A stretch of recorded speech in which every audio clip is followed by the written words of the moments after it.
Motivation is overrated. Environment matters more. Welcome back. We are continuing our journey through the best-selling book, Atomic Habits by James Clear. And this one is an interesting one. So let's dive right in on how important what you surround yourself with can change your habit. And he says, we perceive the world through sight, sound, smell, touch, and taste. But we have other ways of sensing stimuli.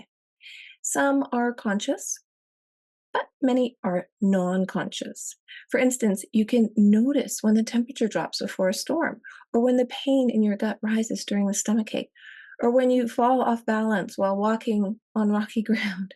Receptors in your body pick up on the wide range of internal stimuli, such as the amount of salt in your blood or the need to drink when thirsty. The most powerful of all human sensory abilities, however, is vision. The human body has about 11 million sensory receptors. Approximately 10 million of those are dedicated to sight. Some experts estimate that half of the brain's resources are used on vision. Given that we are more dependent on vision than any other sense, it should come as no surprise that visual cues are the greatest catalyst of our behavior. For this reason, a small change in what you can see can lead to a big shift in what you do. As a result, you can imagine how important it is to live and work in environments that are filled with productive cues and devoid of unproductive ones. Wow, that's amazing. And you might also be into the Huberman Lab podcast. He talks about vision quite a bit. But did you know that? I didn't know that. And that really should dive deep into your psyche on how you can change your environment to propel yourself to move forward. Think social media, think, whoop, distraction, distraction, distraction. It's all visual. You don't hear it first, you see it first. Just keep that in the back of your mind, and that will all make sense. He does quote a psychologist from 1936. Yes, nothing new here. Kurt Lewin. Behavior is a function of the person in their environment. We've known this for a long time, yet we have to be reminded over and over and over that many of the actions we take each day are shaped not by purposeful drive and choice, but by the most obvious option. Yeah, we can be a little bit lazy at times. But what do? How do you design your environment for success? You are the designer of your life. You are the creator of your life and your business and your family and your choices. He goes on to say, every habit is initiated by a cue, and we are more likely to notice cues that stand out.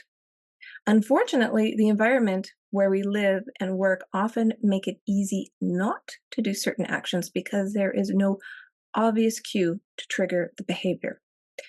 It's easy not to practice the guitar when it's tucked away in the closet. It's easy not to read a book when the bookshelf is in the corner of the guest room down the hall. It's easy not to take your vitamins when they are out of sight in the pantry. When the cues that spark a habit are subtle or hidden, they are easy to ignore. By comparison, creating obvious visual cues can draw your attention towards a desired habit. And think about, like, when you go to the grocery store, holy moly, if you go to the same grocery store all the time and you're on robot mode and you're just picking up stuff and you're not thinking, you're not meal planning, and you're like, oh, just one more bag of chips or one more glass of wine. Those type of things he's talking about in more simplified manner. Get them out of your environment. Do not pass go. Do not leave them behind. He goes on to say, environment design is powerful, not only because it influences how we engage with the world, but also because we rarely do it. Most people live in a world others have created for them, but you can alter the space where you live and work to increase your exposure to positive cues and reduce your exposure to negative ones. Environment design allows you to take back control and become the architect of your life. Be the designer of your world and not merely the consumer of it. The architect of your life. Build that empire. Build it. You can do it. The context, he says, is the cue. Why? We mentally assign our habits to the locations in which they occur. The home, the office, the gym. Each location develops a connection to certain habits and routines. You establish a particular relationship with objects on your desk, the items on your kitchen counter, the things in your bedroom. I have a really good example for you shortly. Our behavior is not defined by the objects in the environment, but by our relationship to them. In fact, this is a useful way to think about the influence of the environment on your behavior. Stop thinking about your environment as filled with objects. Start thinking about it as filled with relationships. Think in terms of how you interact with the spaces around you. For one person, her couch is a place where she reads for an hour each night. For someone else, the couch is where he watches television and eats bowls of ice cream after work. Different people can have different memories and thus different habits associated with the same place. And I did an entire episode that I'm going to link in the show notes about how you have to surround yourself with beauty. What is that beauty to you? Because we surround ourselves with stuff, but is it meaningful? You get to think about this over and over again. Maybe you need to declutter. Maybe where you have your little nest set up to work every day is cluttered. And I'm not talking go minimalization crazy, because if it doesn't speak to you, what I'm talking about is if it's not serving you, if it's not helping you, remove it from your environment so that you have time to focus. And what he says about that is the power of context also reveals an important strategy. Habits can be easier to change in a new environment. It helps to escape the subtle triggers and cues that nudge you towards your current habits. Go to a new place, a different coffee shop, a bench in the park, a corner of your room you seldom use, and create a new routine there. Reorganize your furniture. That's what I do. It is easier to associate a new habit with a new context than to build a new habit in the face of competing cues. It can be difficult to go to bed early if you watch television in your bedroom each night. It can be hard to study in the living room without getting distracted if that's where you always play video games. But when you step outside your normal environment, you leave your behavioral bias behind you. You aren't battling old environmental clues, which allows new habits to form without interruption. He's got a good one here. Want to think more creatively? Move to a bigger room, a rooftop patio, or a building with expansive architecture. Take a break from the space where you do your daily work, which is also linked to your current thought patterns. And it's interesting that he mentions want to think more creatively, because wherever your nest is for your creation is good. And I know in the time of AI and ChatGPT, there's a lot of robots that can do the thinking for you. But remember, you still give AI the prompts, and you still decide what you do with that information. And you're going to be amazed at when you get writing and thinking and interacting with ChatGPT, and the free version is great. You don't have to buy it. Things start flowing. Ideas start coming to you. And you can literally ask it anything. And a moment's notice, you get an answer.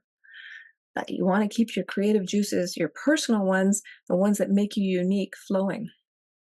And he goes on to say, when you can't manage to get to an entirely new environment, redefine or rearrange your current one. Create a separate space for work, study, exercise, entertainment, and cooking. The mantra I find useful is one space, one use.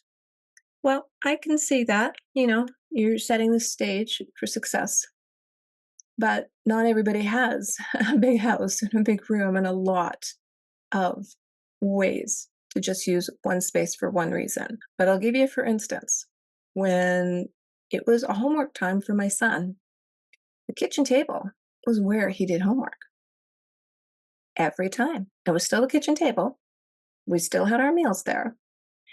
But when it was a certain time of day after school, it transformed into a homework station. So even if you don't have a lot of workspace to deal with, or a separate office, or you can't work down at Starbucks, I don't know how people focus on their laptops, but you don't need a lot of space. You need to create your environment. Not everybody has the luxury of a lot of space. So just keep that in the back of your mind. No excuses here. You just change the stage, change the setting, change the backdrop. Okay.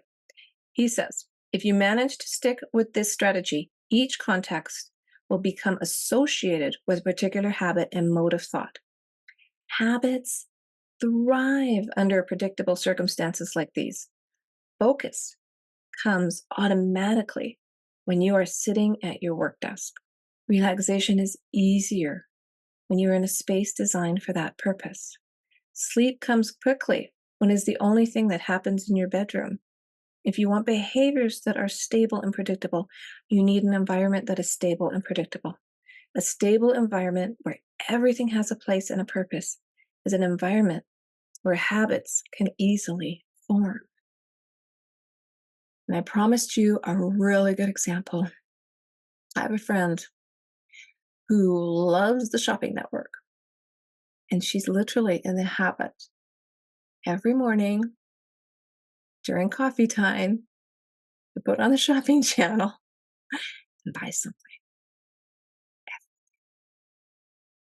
The only way she is going to break that habit, based on scientific research from Atomic Habits and hundreds of years ago, is to change that environment. Change where the TV is, maybe. Change the morning routine somehow. The cue is there, it exists already. She needs, and it's her choice, to change that habit. And that's what I'm saying. We're robots. We're on autopilot, right? I like the chapter summary at the end. Small changes in context can lead to large changes in behavior over time. Every habit is initiated by a cue, just like my example right now. We are more likely to notice cues that stand out. Make the cues of good habits obvious in your environment. Gradually, and this isn't an overnight thing, your habits become associated not with a single trigger, but with the entire context surrounding the behavior. The context becomes the cue. It is easier to build new habits in a new environment because you are not fighting against the old cues. Move the furniture, move things around, create your space. You are the architect, you are the designer on how you're building your empire and how you're creating your life. Well, if you like the show, share it with somebody you know, and hey, hit that subscribe button. You don't want to miss the next chapter. It is all about the secret to self-control. Ooh, wouldn't that be fascinating? I am so looking forward to the next chapter, and I will see you then.